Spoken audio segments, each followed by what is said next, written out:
Okay, so welcome to this deep dive about opportunities. My name's Robin. I look after product here at Donorfy. I'm one of the co-founders, and we're going to spend a few moments going through what Donorfy is and how it works. So in terms of how we're going to structure this, this presentation, we're going to look first of all at why opportunities exist in Donorfy as a feature to start with.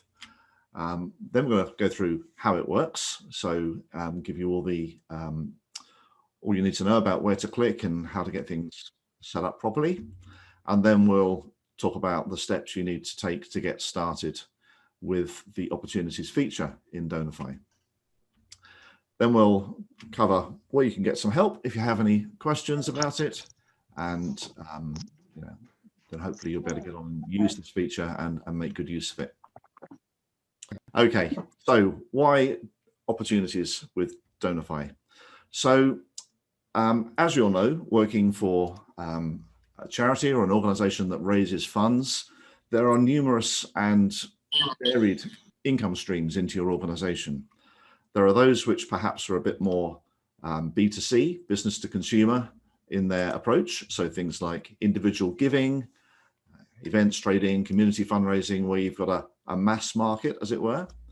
And there are those where you are looking to secure larger support, larger funding from bodies such as major donors, trusts and foundations, corporates, and so on. And implicit in that process of securing those income streams are some processes that you need to follow. It may at first be quite a random thing that, you know, working with major donors, for example, it's, you know, based on relationship and based on nurturing a relationship and getting to a point of asking. But throughout the history of fundraising, people have codified those processes, put stages in there which allow you to track through a process, even if the donor doesn't realize they're being tracked through a process. From the beginning to the end, when you finally hopefully get that gift or not, and then you close that process and move on. So the commercial world has been managing that kind of thing for a while with CRM systems like Salesforce or like Dynamics or HubSpot, where you can track deals or opportunities through the system. And we've taken, if you like, inspiration from that way of working, where highly regulated sales teams are using software to help them manage sales, to put that kind of functionality into Donorfy for you, such that you can have both ends of the spectrum covered with Donorfy. The higher value, more process-led stuff like the yellow boxes or the green boxes there on the screen, circles on the screen, and also the mass market, which is obviously the subject for another day. Some organizations also sell consultancy services. That's why the services circle is there on the right. So a similar process in a way to a business making sales, in that you get an opportunity to sell those services to a client, a customer, and charge for them. So some organizations work that way. It may not be in your case, but that's just to complete the picture and give us the right number of green circles on the screen. So that's why opportunities exists in Donorfy, is to help you manage that income stream. And we have found that that is a very popular feature with Donorfy. So for context, what we're looking at today, you might call Opportunities 2.0, the latest iteration of what we have provided with Opportunities functionality. Prior to that, you may have already been using Opportunities version 1. And I will point out differences for those people who are coming from that side, but this is also appropriate for people who've never used opportunities before. So let's broadly look at the concepts about how it works, and then we'll dive into another tab on my screen here and show you some real software and some case studies, as it were, of it working. So the main concepts to get your head around are a familiar one to start with: constituents. So every funder, every trust, every foundation, major donor, corporate need to be a constituent within your database, because we need to keep records on them, who they are, where they live, what they've given in the past. So constituents, in the same way that a regular donor who's giving you £10 a month is a constituent, you need a constituent record for a major donor, a trust, and so on. And then the other concept, there's only two I'm going to tell you about that we need to understand, is the opportunities themselves. And they are the processes that you follow, or if you like, the pathway that you follow in order to get those funding contributions from those constituents. So constituents you'll be familiar with, but there'll be some information on the constituent record that you may not be familiar with. I'll show you. And opportunities are the processes by which you then track those asks. And we're going to start there because you can create in Donorfy various kinds of opportunity, because we recognize that not every organization follows the same path in order to get a major donation from a major donor. Not every organization follows the same path for grant applications. So you can configure the processes and what we call the stages within those processes along the way. So that's the kind of very, very high level view. I'm now going to jump into Donorfy and show you how we get this set up to start with. So just a bit of a health warning on this one. The Donorfy I'm going to show you is in the new look and feel, which has not yet been released to you.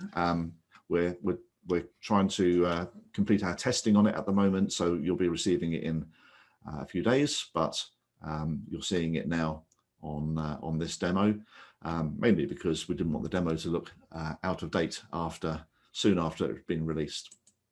So here I am logged into my demo charity Donorfy, and all the familiar things are there. So you have your homepage with its dashboard, you have your menu down the left-hand side, you have information at the top with your tasks that have been assigned to you to be done.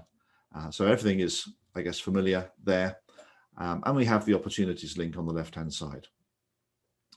What we're doing with Donorfy increasingly is putting the settings for each function in the context of its own area.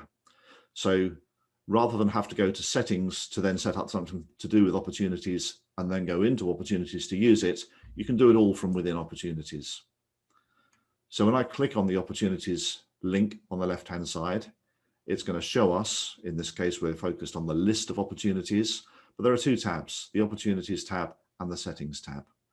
If I click on the settings tab, this is where we can get things set up in order to make the opportunities feature work the way we want it to work in your organization.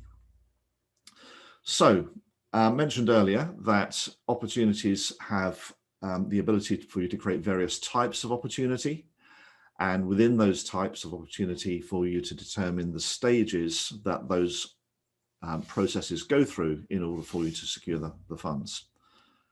So I am here now looking at the ones in my demo system. You can see I've got corporate sponsorship. It's active, which means it's switched on and we can use it. If it's not switched on, it means it's been configured, but it's not yet live. So you'll typically find this kind of thing. Now, just a quick word that these opportunity types, these processes that you will follow, do not necessarily have to result in a financial support. It might be something that's non-financial, that still has to go through stages and steps and gives you tasks to do on the way through that process, such as volunteer recruitment. So volunteer recruitment is possible using the opportunities feature because you have a stage of processes to go through to get things like DBS checks and references and that kind of thing before someone finally becomes a volunteer.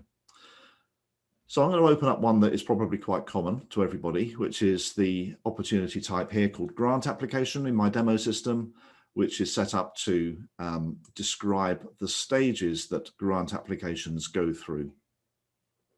So there it is. I've opened it up and we can see its name. We can see that it's set to active, so it's in use in my Donorfy here, and it is a financial opportunity type, which means the goal of this opportunity is to raise money. If that was set to no, then there's certain things you don't need to complete in opportunities for volunteer recruitment. For example, you don't need to estimate, how much value you're trying to fundraise. So by making that no, that would switch those fields off. We can see that this grant application opportunity type is set up with 8 stages. Okay.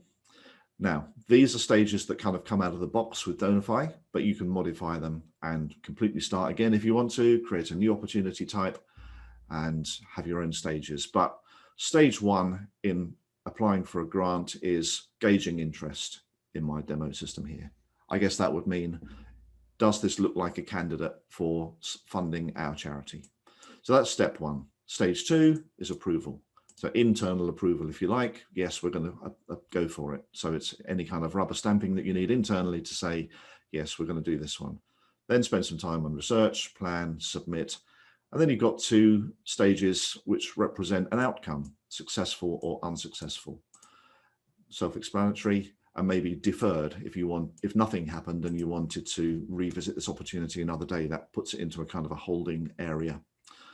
Each of those are the stages, and previously in Opportunities version 1, you would have edited those into a single field, comma, delimited.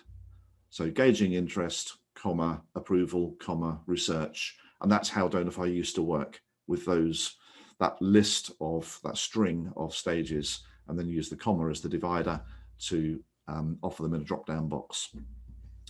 We've expanded what you can now do with opportunity types, so it's more than a comma delimited string can handle.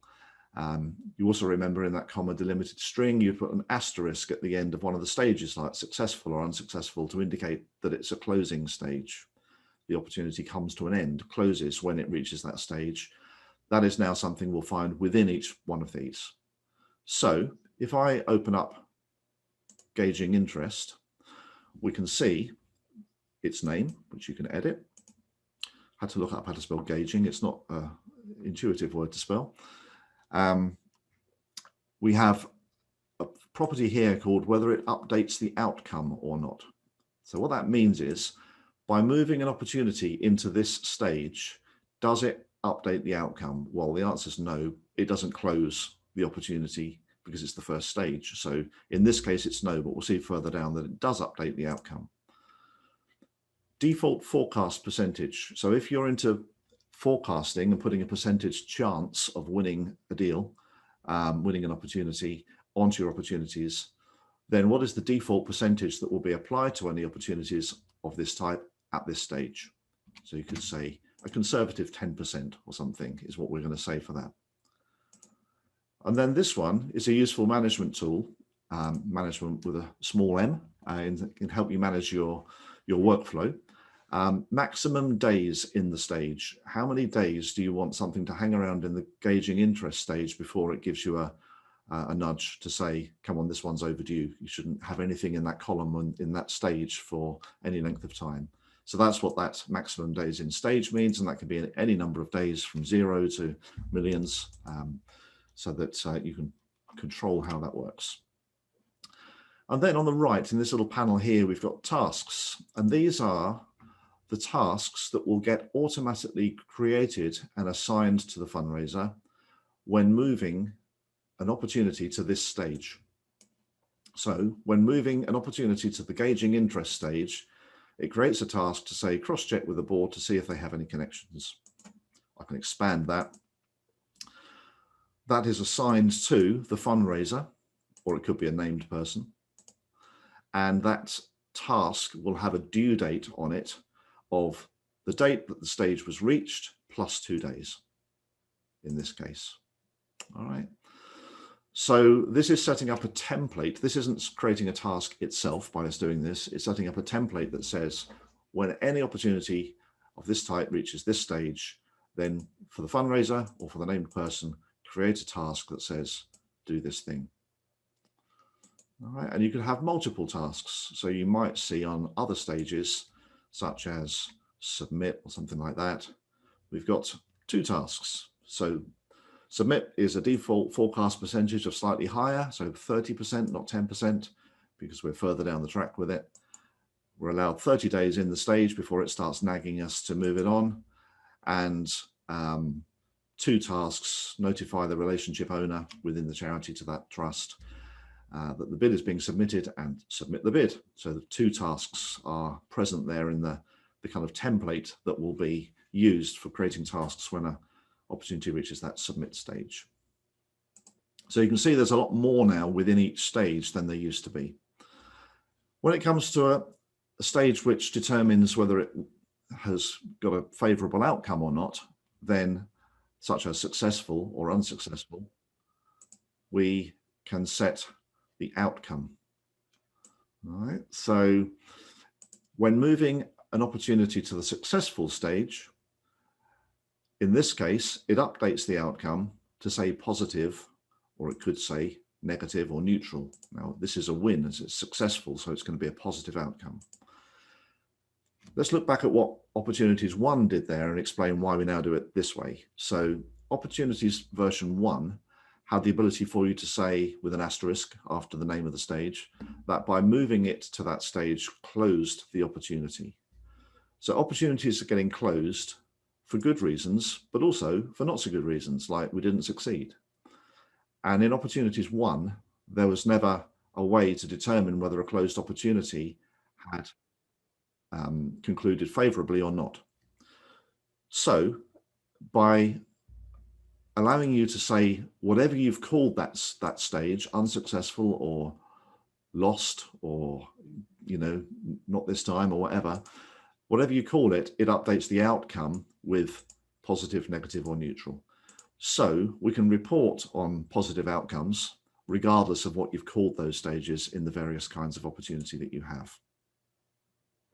Okay, so that is, to recap, setting up the stages of an opportunity type, in this case grant applications, so that we can start to use Donorfy to track grant applications and create tasks and help us through the process of raising money that way. So I'm going to close that up and just kind of zoom out again to recap what we've been to. We've created the configuration for your opportunities, opportunity types and their stages. Also on this settings area, the settings tab, you have the place where you can manage your funding locations. So these are, if you like, tags that you can apply to someone's funding profile to say they give money to projects in these places. And these are the preferences. So what kind of organization do they like to support? They're familiar if you've used Opportunities version 1, and will come into play when we look at constituents in a moment for tracking who your potential funders are. So that's where we're going to go next. We're going to look at constituents to see how we identify constituents as funders. Now, you remember from just using Donorfy day to day that constituents at the top here, you have this expandable menu. You might have, like I've got here, these are configurable, but you might have a shortcut to see all your trusts. So let's look at a trust on Donorfy. Now, these trusts, for anyone who's new to Donorfy, these trusts don't sort of magically appear in Donorfy from any external source. These are trusts that you've researched externally and have entered into Donorfy as trusts of interest to you for raising money from them. So these are manually entered. Some of them might look familiar, but there's no real names on any of this. And we have one I'm going to focus on here called the Oak Tree Trust. So as you can see, it's a constituent record, like any other organizational constituent record in Donorfy. But what it has on the constituent profile is this thing here called the prospect panel. Now, this has changed slightly from Opportunities version 1. So it's got a few more bits and pieces on it, which I'll talk you through. But the prospect panel is essentially the panel of information about their potential for being a high value funder to your organization. And this prospect panel would appear on trust records, corporates, major donor, constituent records in Donorfy. If you're looking at a major or an individual constituent in Donorfy, let's just look at one now. John Brown.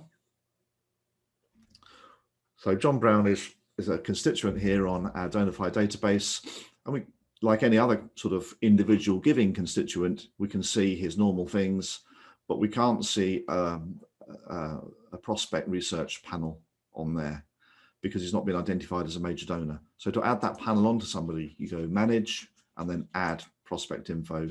And now that panel appears as part of his profile and we can start filling it out.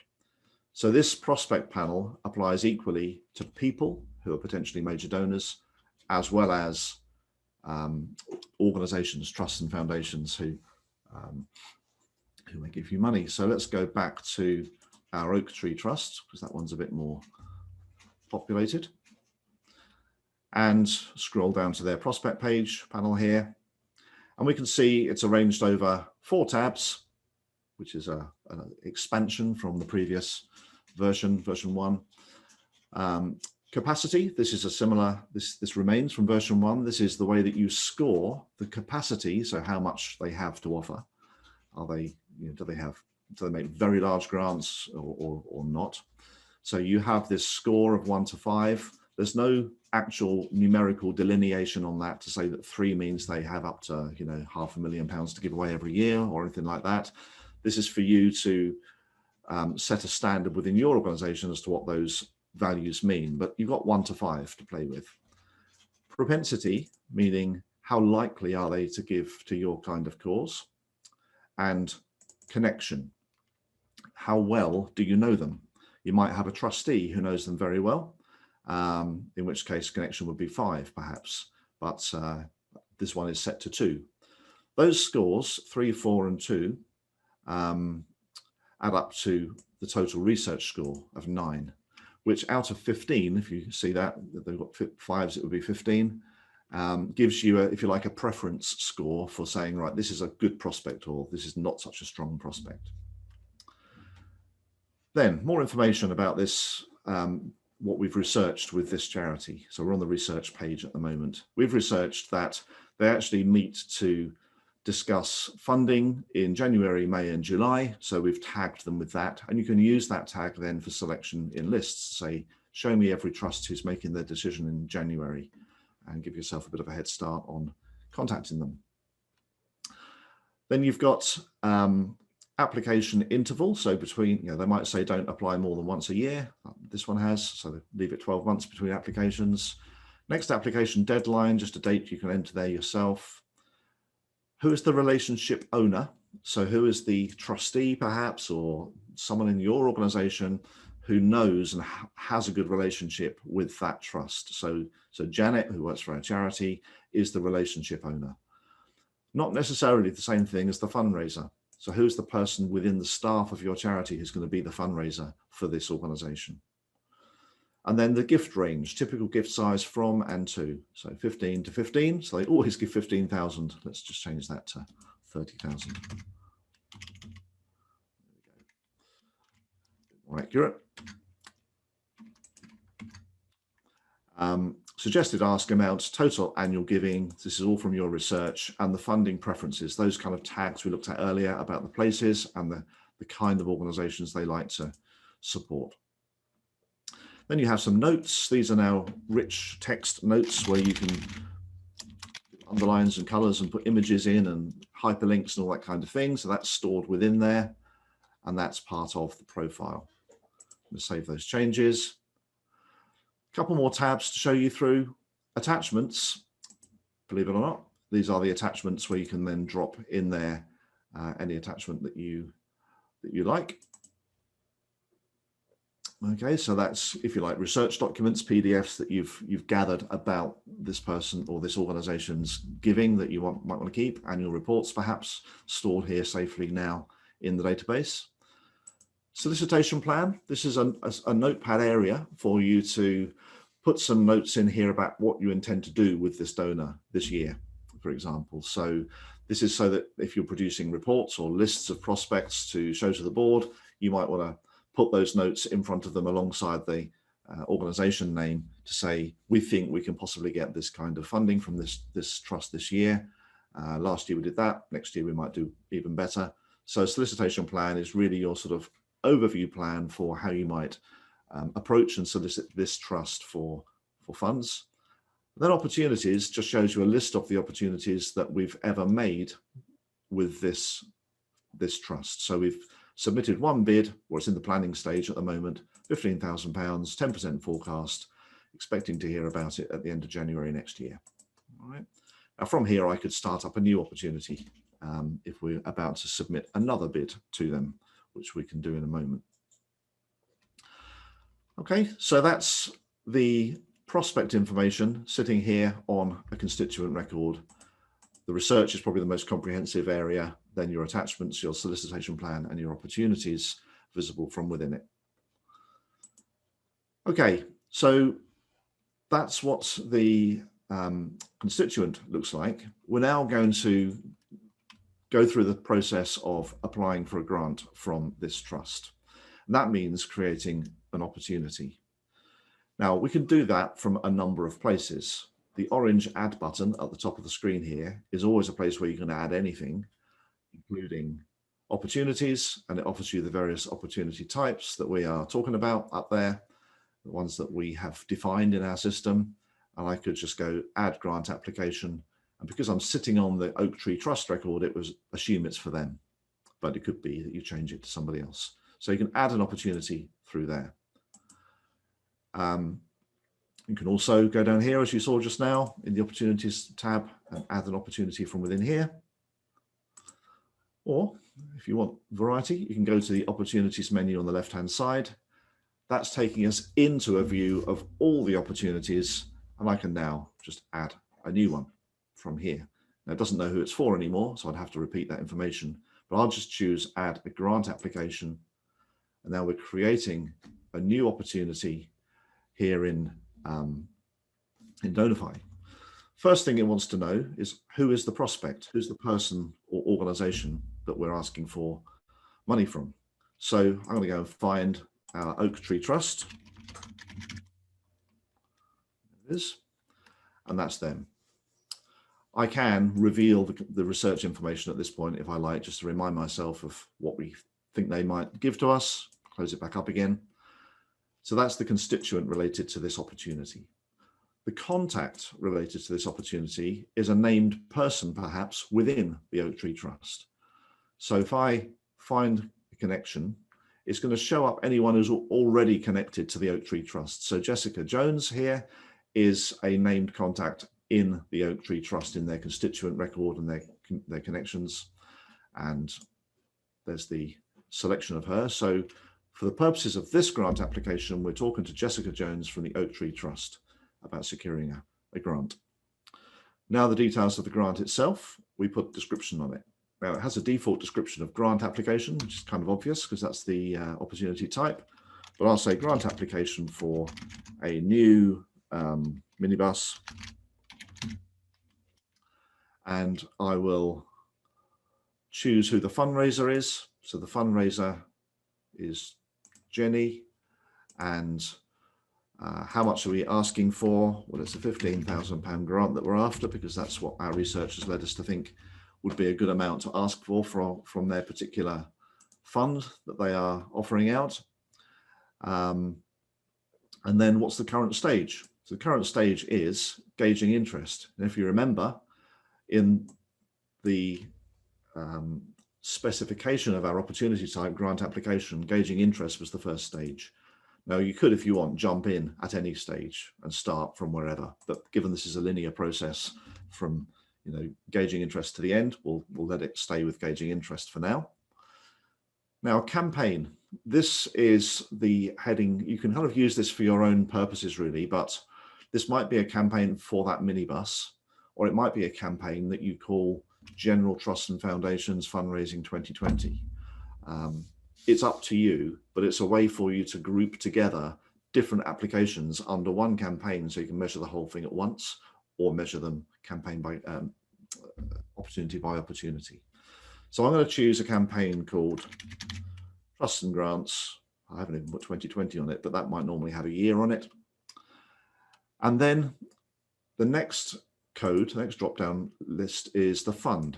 This is what is that money going towards.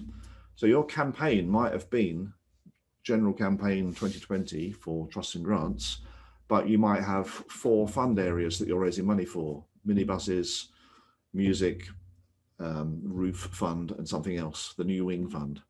So you can choose from your drop-down list of funds. Sorry, mine aren't very clever, but I'll just choose, I haven't got a minibus fund, I'll just say the building fund. This comes into play later when we actually get money from this grant, because that will then feed into the financial piece of Donorfy that says we're expecting money to come in from this opportunity and we've received it, and it goes into this pot called the building fund. Forecast to set itself automatically. The outcome is blank, which doesn't have an outcome yet, so I wouldn't choose that just yet. This campaign items thing, you can set up within a campaign. Say the minibus was the campaign, you could set up items that someone funds. I know it's a bit of a silly example, but it might be wheels, engine, seats, roof rack, individual pieces of any particular appeal that, if you like, you want to offer out as a shopping list to potential funders. Then we have some dates: the date we're adding this opportunity, the deadline date for the submission, so you can get some reminders coming out of Donorfy here. So let's say it's end of February, and the date we expect to hear the good news, one way or the other. So we'll say 30th of April. Applying for a grant and save changes. Okay, I've just been advised I'm a little bit behind. The screen share is a little bit behind what I'm saying, so I'll just wait for it to catch up for a moment. So we have now saved an opportunity for the Oak Tree Trust. If I went back to the Oak Tree Trust, we could see that opportunity from the context of their opportunities tab within the prospect page here. So here it is: grant application for a new minibus, £15,000. And if I go to opportunities on the left-hand side and filter my view correctly on the left-hand side here to show all grant applications, we can see our minibus application sitting down here near the bottom of the grants that we currently have in play on our database. So how do we then monitor and manage that opportunity? Well, we can see a list of them as we are here. So you might log into Donorfy one day and say, right, show me all of the in-play, all of the active opportunities that we have that have not yet been resolved. You can filter using the left-hand side here to filter by opportunity type. Now, if you chose all opportunity types, it would obviously show you in this list, not just the grant applications, but the major gifts, the legacies, the corporate sponsorships, whatever. But we're just choosing grant applications for now. You could do it by fundraiser, so just the ones that Jenny is running. There it is. I'll just get rid of that one so we can see more of them. By stage, so all of those that are at the gauging interest stage. By campaign, by fund, and by relationship owner, so the trustee who knows that person. Opportunity status, closed or open, is also filterable, and the outcome. So if you wanted to look at all your positive outcomes, there we are. So these are the ones that we've won. And the stage is successful, successful, successful. Well, I guess you might have different stage names if you had different kinds of opportunity listed there. So that's showing your opportunities according to this filter in a list. But there are 2 other views as well of your opportunities that you can now use in Opportunities version 2. This one here is possibly the most useful, is the board. So this is known in the trade as a Kanban board, the mechanism of managing things in a kind of left to right flow by placing these cards, each of which is an opportunity, into the stage that the columns represent. So we can see the Oak Tree Trust, our minibus application is on here for £15,000. It's sat in the gauging interest column, which is the stage, and it's 0 days into that stage. So it's not been sitting in there long. If it had been in there a long while, it would show this number as amber to say it's within a week of being due to be shuffled across to the next stage, or shown in red if it's outstayed its welcome in that stage. Okay, so this is the sort of visual reminder of how long something's in there. So on some of these I need to move them into different areas now because they've been there for too long. So to move an opportunity into another stage is very easy. As you imagine, you might just drag and drop it. And as I do so, it's going to be creating any of those tasks that we defined as being required when an opportunity moves into that stage. So I move into the research stage, one task created, because it's picked up from the specification, the configuration, and puts it in there. I can open this up and edit the opportunity in full. So if I got the amount wrong or whatever, or add some notes, I can do that, edit that there in place, and then just go back to my opportunities by clicking on the left. It remembers that I was in the board view. I was looking at grant applications. It takes me back to where I came from. If these boards get quite deep, because you've got lots of grants in at various stages, you can obviously scroll them, and then you can move the completed ones across to done, and you can actually collapse a column. So done can be collapsed there. So it's not showing the full depth of all the done ones now. It's showing, just a blank column. You can do that with any column. At the bottom, you see how many you've got and the total value at the very foot of the Kanban board here, and you can see how many of them and how much they're all worth. We can also switch views. So we've looked at lists, we've looked at boards, and now we're going to look at charts. If I look at charts, it will show us, according again to the filter, all of the opportunities, which are grant applications, by value, according to the months we expect them to close in. So we expect to close £35,000 worth of grants in December. It doesn't mean that we're going to get that money. This is the sort of, if you like, the sales process. We've got the nod, we've got the agreement, but the money will flow after that. So that's the purpose of that date, is to show the potential value of those that you're working on according to their close date. You can also look at that by stage. So this is the amount of money, a bit like the Kanban board in a way, how much money you've got in your database according to the stage that the opportunities are at. Any of these financial charts, you can choose to use the forecast amount. See at the top here, we've got this little switch called forecast amount, or not. If I say yes, it changes the amount to forecast, which is the effect of the grant value multiplied by the probability. So if you've got a £100,000 grant, but it's 10%, it'll show in these charts as 10,000 if you've got it switched to forecast amount. If I go back to no, that means it's the full amount it's showing you. If I choose all opportunity types, so this is Donorfy working across all kinds of opportunity fundraising, not just grants and trusts and foundations, but according to the color of the chart, or the part of the bar of the chart, the type of fundraising. So the green bits are trusts and foundations, the orange bits are major donors, the gray bits, if there are any, are legacies, the blue bits are corporate sponsorships. So this is our total cash flow, or not cash flow, total projected wins across all kinds of fundraising, all kinds of opportunity type shown there. My filter there for all opportunity types means I don't get a board view anymore. Board is grayed out. Can't click on it. I'm trying to click on it now, but it won't let me click on it. So that Kanban board can't display if you've chosen all opportunity types, because it wouldn't know what headings to put on, because the stage names will be different. So if I just change it to major donors, we've been looking at trusts and foundations, haven't we? But change it to major donors, we can now see, click on the board. We can now see the board for major donors, and they've got different stages associated with them.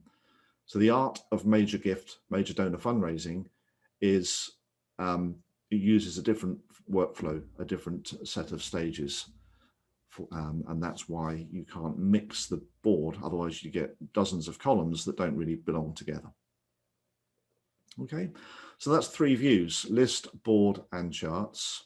And the filter down the left is what governs them all, and that will persist. So when you log in next time to Donorfy, it might be that as a fundraiser, you just want to find your own.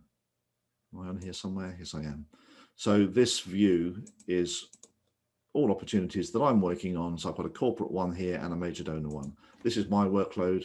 Log out, go home, come back the next day. It will remember this filter as I view it, so I can just work on my own deals. Okay, so that's the concept of opportunities and moving them through the process to a conclusion. So let's see what that looks like now when we move them through to a conclusion, and how this works. Before I do that, I'll just mention one thing. If I go back to grant applications and we look at the board again, you'll see on the board, if I take my name out of it and look at everybody, some of these cards have a blue bar next to them. Some of them have a green bar next to them. Some of them have a red bar next to them. And some of them have a yellow bar next to them. That is related to the outcome. So by moving something into successful, remember we told it that we want the outcome to be set to positive. So that's what a green one is. Robin, since we're here on the Kanban, can we just answer one question? So somebody asked if you accidentally move one of these into, so say if you move from plan to submit, but you didn't mean to, and you move it back again, what happens to the tasks that were set? Those tasks will remain, and you're going to need to delete them. Okay, thank you. Good question. Yeah, so in Opportunities version 1, this notion of a closed opportunity, as we said before, has changed to a slightly more nuanced view, which is positive, negative, or neutral outcomes. So as an action of moving it to a column, to a stage, it will make it positive, negative, or neutral. And what you'll then get is an awful lot of entries in successful and unsuccessful and maybe deferred. So you can move them across to a final column that we provide for you. You don't have to define this one, which we've called done, which is where basically it moves them out of the way. So we don't want to know about that one anymore. So we'll just move it into done. It doesn't change the outcome, and we can just hide the done column, because the done column is effectively going to become very deep once we've done our follow-ups to the, winning or losing the deal. It then moves it into done, and we can hide that. So we just have what's in play at the moment. Okay, so that's moving opportunities along. Now, the next part to consider, and the final part to consider, is how we manage an opportunity and the financial aspect of the grant, and how they're going to be paying it over, because grants are not normally just, or sometimes not just a single piece of money. It might be a 1, 2, 3, 5 year commitment from the trust or the foundation or the major donor to fund you for a certain period. Now, at time of fundraising, we have just a simple one figure amount of, we're applying for £15,000, for example, for the new minibus. However, you can break that down when it gets closer. So let's move this minibus across the successful. Let's open up the minibus grant application. And as you can see, we have multiple tabs on the application. We've got everything we entered before on the details tab, but we've also got a pledge and transactions tab. And this is where we can break that £15,000 down into, say, 3 annual payments. So I'm going to add a pledge into Donorfy, and this pledge is attached to this opportunity for this funder, and its description will say is year 1. The amount is £5,000. Expected payment is whenever, end of February 2021. Do we want it to generate a reminder for us or not? Yes, we do. It's connected also to the person who we were dealing with, so that we can see on her timeline this money, as well as on Oaktree Trust's timeline. It's going to be a check or whatever. Again, excuse my drop down lists here, but I'll just say check. It's going to be pounds, and it's going to be £5,000 here. Now, this might look familiar if you're used to entering money into Donorfy. This isn't money, these are pledges, but they may become money, or hopefully they will become money, because you've won the award, won the grant, and you want to turn these pledges into money. So they look a bit like transactions with the same kind of drop-down lists, all prompted from the opportunity that we first created. So it's, in fact, it's not that, it's a grant, not a donation. Money's to the building fund, it's £5,000, save the changes. So that's year one. Now, to generate years 2 and 3, I'll just do that quickly because there's a nice feature on here to be able to copy. And I want to create 2 copies of this. And I'll just edit them to be realistic. So year 2, expected 12 months later. That's that one. And then the last one is this one. It's going to be year 3. Expected in 23.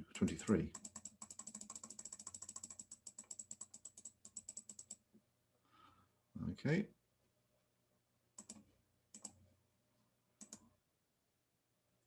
So there are our pledges lined up, years 1, 2, and 3, on the pledges page of our opportunity, the minibus opportunity here. Because we enabled it to create tasks for us to remind us to collect these pledges, we're going to get a reminder in our tasks at the top of the screen here, ahead of these dates, 14 days ahead of these dates, I think it is, to bill or whatever you need to do, create an invoice for that pledge. And you can basically do that from here if you want. So you can change this one from pledged to invoiced. So that status now of that pledge has changed for the record. This isn't actually producing an invoice. This is just something you're going to be talking to your accounts team about to produce the invoice. If that's how you remind that trust that money is due, then there may be another mechanism. It might be something you want to email them yourselves, which you can do from Donorfy. But we've just changed it now to invoiced. And then once it's been invoiced, they're going to pay it, and we're going to change it to paid. What that does in Donorfy is on the Oak Tree Trust, we'll now find not only a record of their pledges and their opportunity, but a transaction that relates back to it.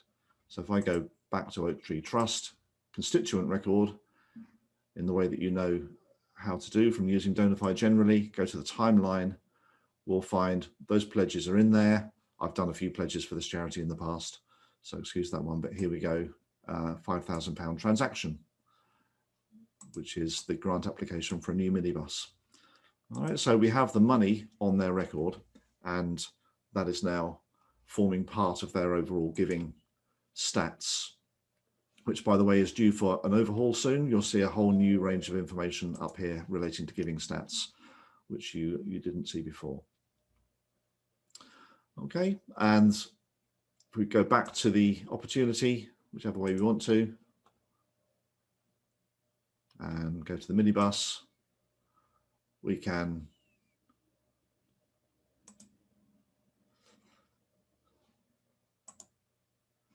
see that those ones are still outstanding, and then given the right time of year, we'll create those into paid when the money's arrived from those as well. Okay, so let's look at a couple of more things related to what we talked about here. Let's say you want to use opportunities for managing your legacy cases. So with Donorfy, if you want to do legacy marketing with Donorfy, that's different to what I'm going to talk about here. Legacy marketing, just very briefly, is where you might reach out to your regular donors or most faithful donors, whoever it is that you want to reach out to, and mark them as being interested or intentional even about leaving a legacy for you. So this is the bit while they're alive, and you can mark it to them. And typically in Donorfy, the way people manage that is they'll tag them as an intender and then hopefully a pledger. And within the tag, the pledge tag, you might give more information about what kind of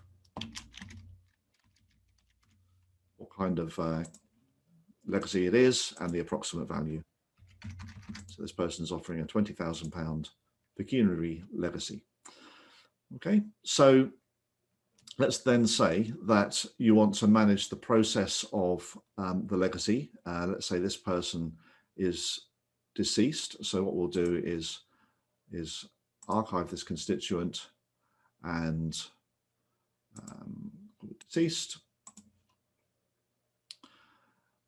And we get notified about our legacy potential or the bequest from John Brown. So we want to add an opportunity in here to help us manage the workflow of working with that opportunity or working with that legacy. So we're going to add, which we can still do even on an archived record, an opportunity for legacy management. And by the way, I will preface this by saying I'm not an expert in legacies and the workflow associated with them. So the stages in this may be a bit rudimentary, but you can make it as realistic and as complex as you want it to be, as it needs to be. But we're creating this legacy here. It's £20,000 is what we're expecting. Its stage is the notification stage, which is the first stage we've defined for that kind of opportunity. The fund it's going to go to, again, could be nominated for a particular fund. You might want to attribute it to a particular campaign as well. So all the same kinds of things. You might say that there's a date by which you want to know that that is happening. So end of May next year, notes about the legacy, links to the executor, any documents you want to upload, again, stored within this opportunity. And now if I look at the opportunities, I've just got to enter one or two things here that I'm missing. So Jenny's handling this one as well. Let's say we want to put a forecast on there of 50%, because sometimes these things don't work out and there's no outcome as yet. So we'll save those changes. Go to opportunities, just focus on the legacy management opportunity types. I've only got one in there at the notification stage. I may have tasks which were automatically created out of it being added at the beginning, the notification stage. But then as I move it along the stages, I've got probate, application, confirmation, received. It may be creating tasks for me as those things are moved along the board. So they behave, I guess, similarly to an application for a grant, similarly to a major gift, in that it's a workflow that you can track with Donorfy. Related to that are non-financial processes that I mentioned earlier. So this is using Donorfy to, we've just limited it to look at your volunteer recruitment. And when someone starts off being a volunteer, which they might do from or applying to be a volunteer, they might do that from a Donorfy form. If you're not using the forms feature, this is a good use of it, perhaps, that volunteer application comes in, you put them in the first stage and then move them through the stages, submitted, reviewed, became a volunteer, not eligible is the negative, the unfavorable stage. So let's say she's not eligible, and then eventually into the done column, which you can hide in the same way. So there's no limit to the number of opportunity types that you have on here. So if you are working with corporates and you've got a particular workflow you go through with corporates, you can just add that opportunity type and any other opportunity types in Donorfy. And the nice thing about this is when you choose all, it will report the whole thing to you across the board in various types of income. You can have this on your dashboard on your homepage as well. So that's the opportunities system, opportunities feature in Donorfy. I hope that you found that useful. Places that you can get specific help on this, as usual, are the knowledge base. So Opportunities has a nice section there explaining all those things we've been through. Donorfy chat up here on Facebook. If you're not a member of Donorfy chat already, then do join. It's lots of good conversation happens on there, and some nice responses.